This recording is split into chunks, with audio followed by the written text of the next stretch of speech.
அதனால் அடுத்த மூணாவது பார்க்க வேண்டும் என்றால், yet its meaning is not restricted to repentance in one sort, for such repentance is null unless it produces outward sign in various mortification of the flesh.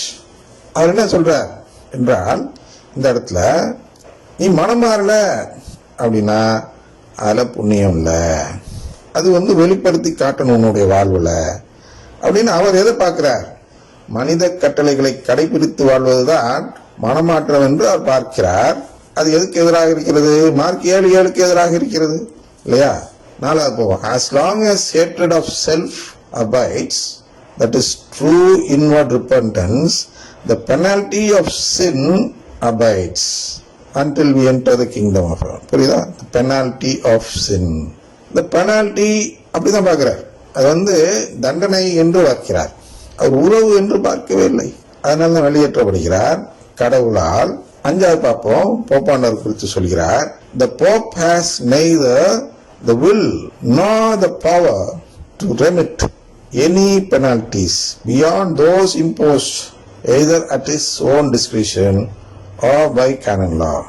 சுருக்கமா என்ன சொல்றாருன்னா, நாம் தமிழாக்கம் பண்ண இதை படிக்கவில்லை, ஒவ்வொரு கருத்துக்களுக்கும் நாம் விளக்கம் தெரிந்திருக்க வேண்டும் என்பதற்காக படித்து சொல்கிறோம். அப்ப இந்த கருத்து என்னன்னா, போப்பாண்டவருக்கு நம்முடைய தண்டனையை தடுத்து நிறுத்தவோ போக்குவதற்கோ அதிகாரமோ எதுவும் இல்லை அப்படிங்கிறார். கரெக்ட், போப்பாண்டவருக்கு இல்ல, என்ன இல்ல, தண்டனை குறித்த எந்த அதிகாரமும் அவர்கிட்ட இல்லை. ஏன்னா கடவுள் தண்டிக்க போறதில்ல. போப்பாண்டவர்கிட்ட கடவுள் நீ தண்டனையிலிருந்து அவங்களை இது பண்ணுன்னு கடவுள் சொல்லலை. இயேசு ராயப்பரிடம், அது பேதுருவிடம் அந்த விண்ணேற்பு நாள் அன்று என்ன சொல்கிறார் என்றால், விண்ணேற்ற நாள் அன்று என்ன சொல்கிறார் என்றால், என்னுடைய ஆடுகள் அவர்களுக்கு என்னுடைய உறவை கொடு, இந்த பேணி வலை, அந்த மேய், அந்த உணவு கொடு, இதெல்லாம் சொல்றாரு அல்லவா. இதுக்கும் மனித சட்டத்துக்கும் சம்பந்தம் இல்லை, அதுக்கும் பாவத்துக்கும் சம்பந்தம் இல்லை, வேற ஏதோ வார்த்தை வருகிறது. அப்ப அது என்ன, வளர்த்து விடுனா வாழ்வு தா, ஆடுகளுக்கு வாழ்வு தரும் பொறுப்பை உம்மிடம் ஒப்படைக்கிறேன், அப்படின்னா திருச்சபையிடம் ஒப்படைக்கிறேன். வாழ்வு தருவது, உறவு தருவது, இந்த ஆடுகள் எல்லாம் என்னுடைய பங்காளிகளாக நீ மாற்றும் பொறுப்பு. ஆனால் போப்பாண்டவரிடம் இருப்பது தண்டனை குறைக்கும் செயல் அல்ல, போப்பாண்டவரிடம் இருப்பது உறவு தரும் செயல். அவர் எந்த பாவிக்கு வேணாலும் உறவு தரலாம். அதுதான் அங்க சொல்ற, நீ எதெல்லாம் இங்க அவிழ்ப்பியோ அதை நான் அவிழ்ப்பேன், எதெல்லாம் இங்க கட்டுவியோ அதெல்லாம் நான் கட்டுவேன். ஏன் சொல்றாருன்னா, அது அவிழ்ப்பதும் கட்டுவதும் மனித சட்டத்தை குறித்தது. ஒரு மனித சட்டத்தை குறித்து இது பாவம் இன்னைக்கு சொல்லலாம், நாளைக்கு திடீர்னு பாவம் சொல்லலாம். ஆனால் போப்பாண்டவருக்கு உரிய வரம் என்பது எது என்றால், உடன்படிக்கை செய்வது. அப்படின்னா மக்களை கடவுளின் பிள்ளையாக மாற்றுவதுதான் போப்பாண்டவரின் கடமை.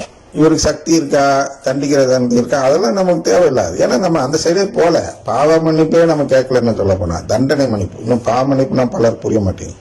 பாவ மன்னிப்புனா நம்ம என்னன்னா ஒப்புரவாதல், அப்படின்னா கடவுளின் உறவு இழந்தோம், அதை மீண்டும் பெறுகிறோம், அதான் பாவ மன்னிப்பு, அதான் ஒப்புரவு அருட்சாதனம். நம்ம தண்டனை நிலையிலிருந்து தண்டனை போக்குறோம், அது மீட்டிங் மாத்தி சொல்லிட்டார். 500 ஆண்டுகளாக சொன்னதுனால உள்ள திருச்சபையில் உள்ள கத்தோலிக்க குருக்கள் கூட அந்த பொருளில் பார்க்க தொடங்கி இருக்கிறார்கள் பலர், அநேகர் நான் சொல்லலாம். தண்டனை போக்கும் செயலை அவர்கள் செய்யவில்லை. அவர்களுடைய ஜபத்தில் அவர்கள் ஜபம் சொல்வார்கள், அப்படி சிலுவை போடும்போது அதுல உள்ள பொருளை பார்க்க வேண்டும். அந்த பொருள் தான் என்ன சொல்கிறேன், நீ மீண்டும் கடவுளின் குடும்பத்தில் சேர்க்கிறேன், திருச்சபையில் சேர்க்கிறேன் என்ற பொருள் பட அவர்கள் ஆசீர் கொடுப்பார்கள். அதுதான் அதன் பொருள். இவங்க சொந்தமா புரிதல் தவறாக இருந்து மாற்று கருத்து சொன்னாலும் அது திருச்சபையின் கருத்தாக மாறாது. எனவே போப்பாண்டவருக்கு இருக்கும் அதிகாரம் என்ன என்றால், உறவு கொடுக்கும் அதிகாரம். அவர் எந்த பாவிக்கு வேணாலும் உறவு கொடுக்கலாம், எந்த புண்ணியவானுக்கு வேணாலும் உறவு இல்லைன்னு சொல்லலாம். அது அங்க உள்ள தாத்பரியம். அந்த அடிப்படையில் தான் பாவ மன்னிப்பு சீட்டு எல்லாம் வழங்கப்பட்டது. அதை அவர் பார்க்காமல் திசை திருப்பி விடுகிறார். அதான் 6வது சொல்றார்,